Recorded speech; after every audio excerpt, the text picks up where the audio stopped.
এজনী সাধাৰণ ছোৱালীয়ে মোৰ মুখে মুখে উত্তৰ দিয়ে, মোক ৰঙা চকু দেখুৱায়। শিক্ষা পাই গৈছে লগে লগে। দিগন্তক ঠিক শিক্ষা দিব লাগিছিল। তাৰ আমাৰ ঘৰলৈ চকু দিবলৈ সাহস হ'ল কেনেকৈ?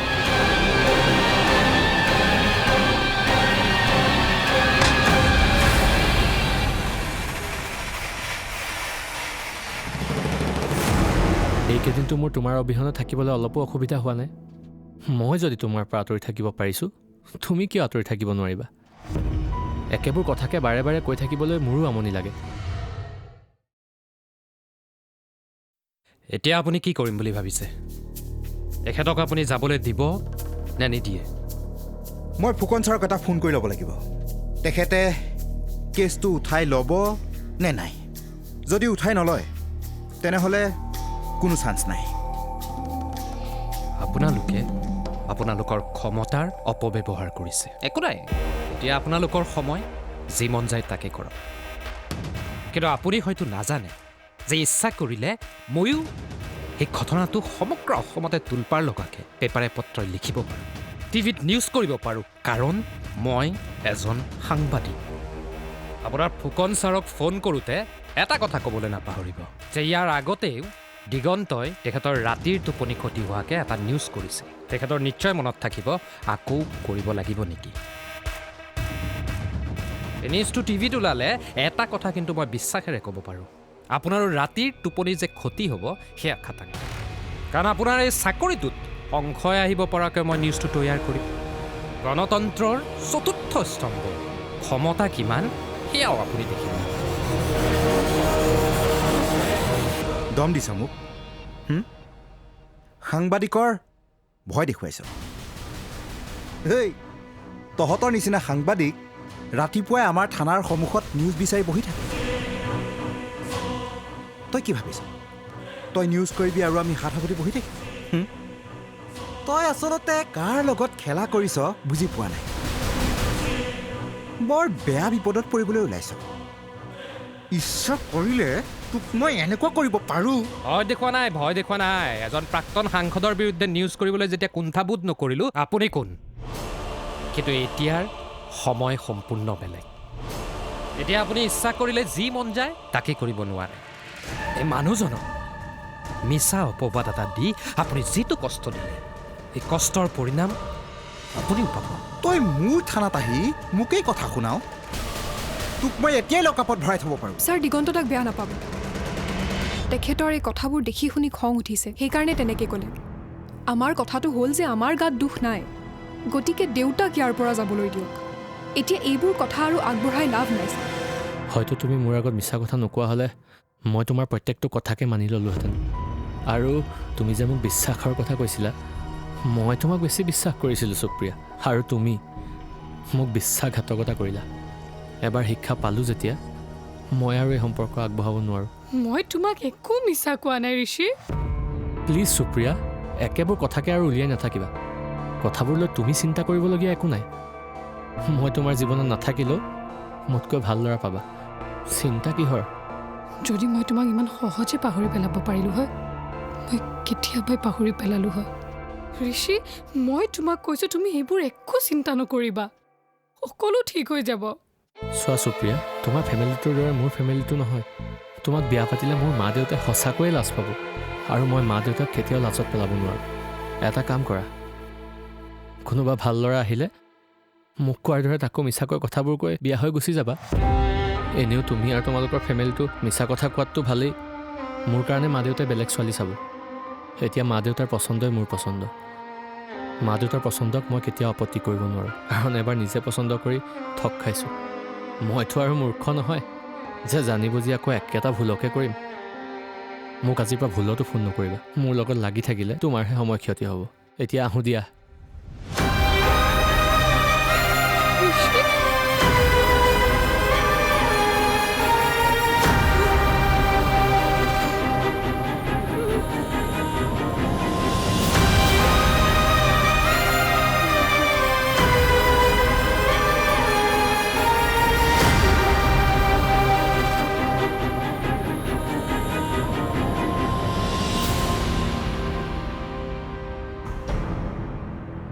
এইবাৰলৈ ৱাৰ্ণিং দিয়ে এৰিছোঁ আগলৈ যাতে এনেকুৱা ভুল নহয় ইয়াত চহী এটা কৰক আৰু যাওক আগলৈ এনেকুৱা ভুল হ'লে উচিত শাস্তি পাব ঐ চতুৰ্থ স্তম্ভ এইবোৰ দম সাধাৰণ মানুহক দেখুৱাবি তোৰ নিচিনা বহু সাংবাদিকক মই চিধা কৰাৰ ৰেকৰ্ড আছে আৰু শুন ভৱিষ্যতত ফুকনৰ ঘৰৰ ফালে কেৰাহীকেও নাচাবি আজি তোৰ কাৰণে এইবোৰ হ'বলৈ পালে ধন্যবাদ আপোনাৰ উপদেশ মই মনত ৰাখিম চিনাকি হ'লোঁ যেতিয়া লগ পায়ে থাকিম কিন্তু আজিয়ে মোক বিদায় নিদিব আজি যদি আপুনি মোক বিদায় দিয়ে তেনেহ'লে আমাৰ মাজৰ ভুল বুজাবুজি থাকি যাব আপুনিও জানিব লাগিব যে আচলতে কথাটো হৈছিল কি আৰু ময়ো জানিব লাগিব কোনে কি কাৰণত এই খেলখন খেলিছে আৰু ময়ো আপোনাক এটা কথা কৈ যাওঁ মোৰ দেউতাই যে গোটেই ৰাতি থানাত কটাব লগা হৈছে এই কথাটো মই ইমান সহজে নাপাওঁ যিয়ে আমাৰ ঘৰখনৰ লগত এইবোৰ কৰিছে সিয়েও এদিন শাস্তি পাবই লাগিব তেতিয়াহে মই শান্তি পাম বাৰু এতিয়া আমি গৈ থাকোঁ আপোনাক লগ পাই কিছু কম সময়তে বহুত কথা শিকিম আহোঁ ব'লা দেউতা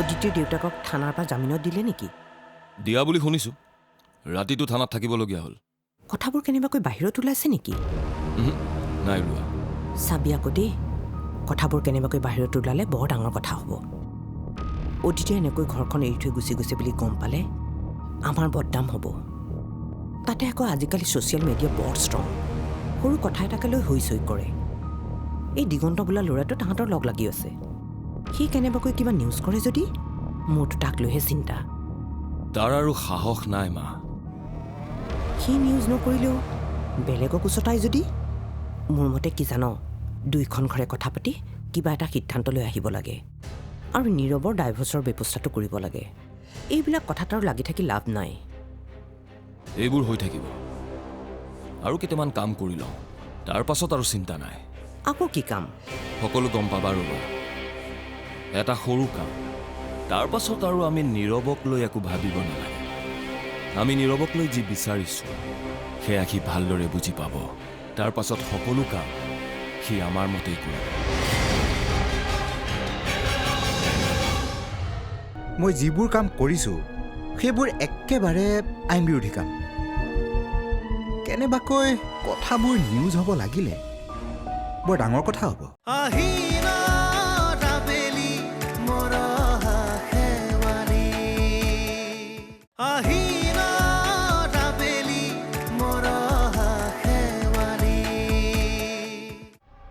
বহা দেউতা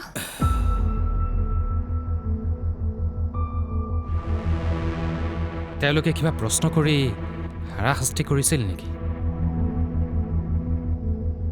কিডাল কৰিব আৰু একেসোপা কথাকে সুধি সুধি অশান্তি কৰি আছিল অদিতি সোনকালে খুৰাক কিবা এটা খাবলৈ দিয়া কালিৰ পৰা খুৰাই একো এটা মুখত দিয়া নাই ভোকে পিয়াহে চিন্তাই ভাৱনাই মানুহটো একেবাৰে ভাগৰুৱা হৈ পৰিছে যাচোন, কিবা এটা মুখত বনাকে দিলেহে অলপমান শক্তি পাব ঠিকেই কৈছা নালাগে ভোক পিয়া এইবোৰ একো নাইকিয়া হ'ল মোৰ নিজৰ ওপৰত ধিক্কাৰ জন্মিছে জীৱনটোৰ প্ৰতিও বিৰক্তি উপজিছে হ'ব দিয়ক আপুনি এইবোৰ কথা ভাবি থাকিব নালাগে এইবোৰ কথা ভাবি একো লাভ নাই ভগৱানে এইবোৰ সমস্যাৰ পৰাও এনেকৈ পাৰ কৰি নিব আমিবোৰ আছোৱেই নহয় নীৰৱক এনেকুৱা বুলি ভবা নাছিলোঁ তেওঁলোকৰ ঘৰলৈ গৈ হাতে ভৰি ধৰি ক্ষমাও খুজি আহিছিলোঁ সি বাৰু এনেকুৱা কিয় কৰিলে গোটেই ৰাতিটো মই তাকেই ভাবি থাকিলোঁ এজনৰ ওপৰত বিশ্বাস ৰাখি নিজৰ ছোৱালীজনীক কোহ ছিঙি বিয়া দিছিলোঁ আৰু সম্পৰ্কবোৰ ইমান থুনুকানে যে কিছুমান কথাৰ সত্যতা নজনাকৈ মনৰ ইচ্ছাৰে ৰাতিটোৰ ভিতৰতে ভাঙি ছিঙি থান বান কৰি পেলাব পাৰি নীৰৱে মোক অপমান কৰাৰ আগতে অন্ততঃ ভাবিব লাগিছিল আমাৰ ওচৰলৈ আহিব লাগিছিল কথাবোৰ আলোচনা কৰিব লাগিছিল আমি বুজাই দিব পাৰিলোহেঁতেন নহয় আৰে ক্ষমতা থাকিল বুলিয়ে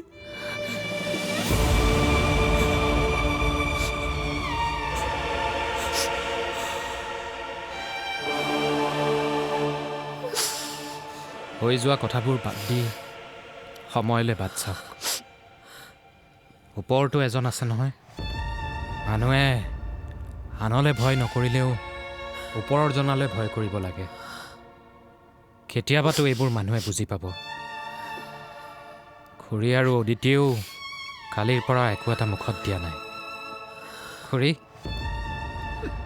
আপুনিও এইবোৰ কথা ভাবি নাথাকিব। খুৰা দেখোন সুকলমে ঘৰলৈ উভতি আহিলেই। অদিতি, হা? যোৱা খুৰাৰ কাৰণে চাহ কৰি আনে।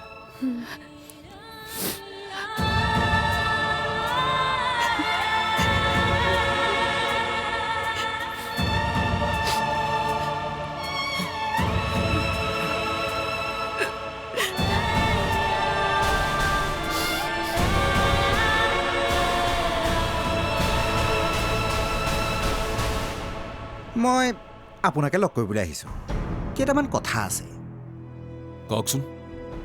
আচ্ছা, এই দিগন্ত নামৰ ল'ৰাজন সাংবাদিক নেকি? কিয় সুধিলে? মানে চাওক, মই যি কৰিছোঁ আপোনালোকৰ ভালৰ কাৰণেই কৰিছোঁ। আপোনালোকে যি কৈছে মই ঠিক তেনেধৰণেই কৰিছোঁ। পিছত যাতে মোৰ প্ৰব্লেম নহয়।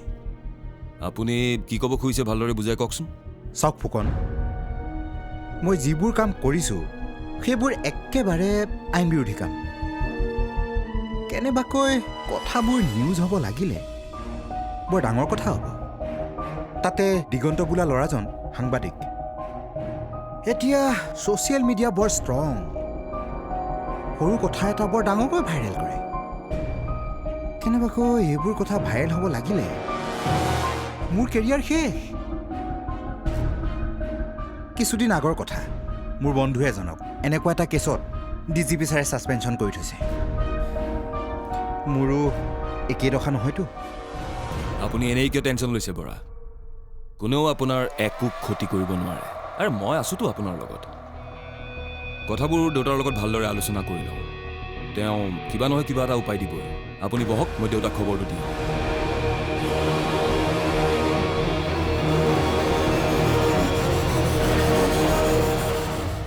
এতিয়াৰে পৰা আমি সকলোৰে পৰাই বঞ্চিত হ'ব লাগিব।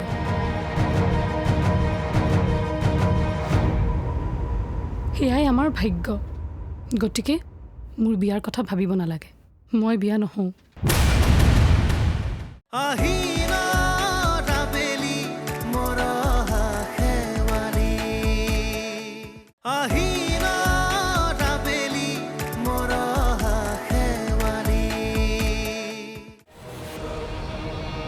নীৰৱে থানাত কেছ দিয়ালৈ চাই মোৰ এটাই সন্দেহ, অদিতি আৰু সেইখন ঘৰলৈ উভতি যাব নোৱাৰিব। সেইখন ঘৰলৈ উভতি যোৱাৰ মোৰ কোনো ইচ্ছাও নাই। সেইখন ঘৰৰ মোহ মই কেতিয়াবাতে এৰিলোঁ। আৰু কথাখিনি মই সহজভাৱে ল'ব পাৰিলোহেঁতেন, কিন্তু মোৰ দেউতাক ইমানখিনি অপমান কৰাৰ পাছত মই আৰু সহ্য কৰি নাথাকোঁ। কথাবোৰ কেছৰ পৰ্যায় পাইছেই যিহেতু সেইবোৰ আশা কৰি থকাটোও ভুল। মা, দেউতা, তোমালোকে মোৰ কথা আৰু ভাবি থাকিব নালাগে। মোৰ জীৱনত যি হ'ব লগা আছিল সেয়া হৈ গ'ল। গতিকে এতিয়া কল্পনা জগতৰ পৰা ওলাই আহি বাস্তৱ জীৱনৰ কথা ভবাহে উচিত। আৰু এনেও মোৰ কপালত যি নাই সেইখিনি মোক কোনেও জোৰ কৰি আনি দিব নোৱাৰে। এতিয়াৰ পৰা মই ইয়াতেই থাকিম। কোনোবাই সুধিলে সকলো কৈ দিয়াই ভাল। এদিন বেয়া লাগিব, দুদিন বেয়া লাগিব, তাৰ পাছত দেখিবা সকলো সহজ হ'বলৈ লৈছে। আৰু মই কেতিয়াও অকলশৰীয়া নহওঁ। তোমালোক দেখোন আছাই। এক প্ৰকাৰ অদিতিয়ে কথাবোৰ ঠিকেই কৈছে। ময়ো সেইটোকে বিচাৰোঁ। সেইবোৰ বেয়া মানুহ, সেইবোৰ অশান্তিৰ মাজত শান্তি বিচাৰি থকাতকৈ ইয়াতে শান্তিত থকাটোৱে ভাল। সকলো অতীতৰ কথা পাহৰি নতুনকৈ জীৱনটো আৰম্ভ কৰিব লাগে। পাৰিলে ভাল কাম এটাত নিজকে নিয়োজিত কৰি ব্যস্ত হৈ থাকিব পাৰিলে পুৰণি কথাবোৰ পাহৰি থাকিব পৰা যাব। মোৰো বহুতো ভাল মানুহ চিনাকি আছে তেওঁলোকক ক'লে অদিতিক কিবা এটাত সোমোৱাই দিব পৰা যাব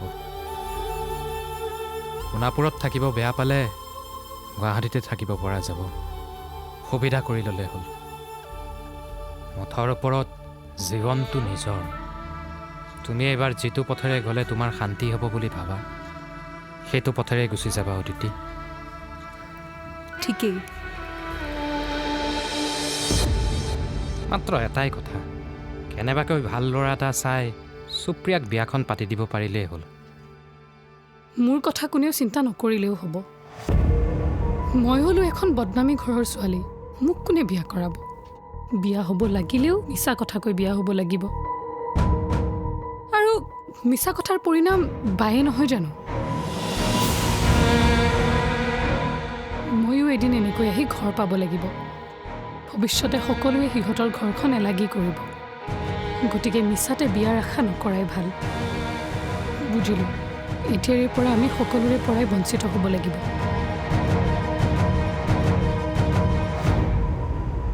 সেয়াই আমাৰ ভাগ্য গতিকে মোৰ বিয়াৰ কথা ভাবিব নালাগে মই বিয়া নহওঁ ঘৰতে থাকিম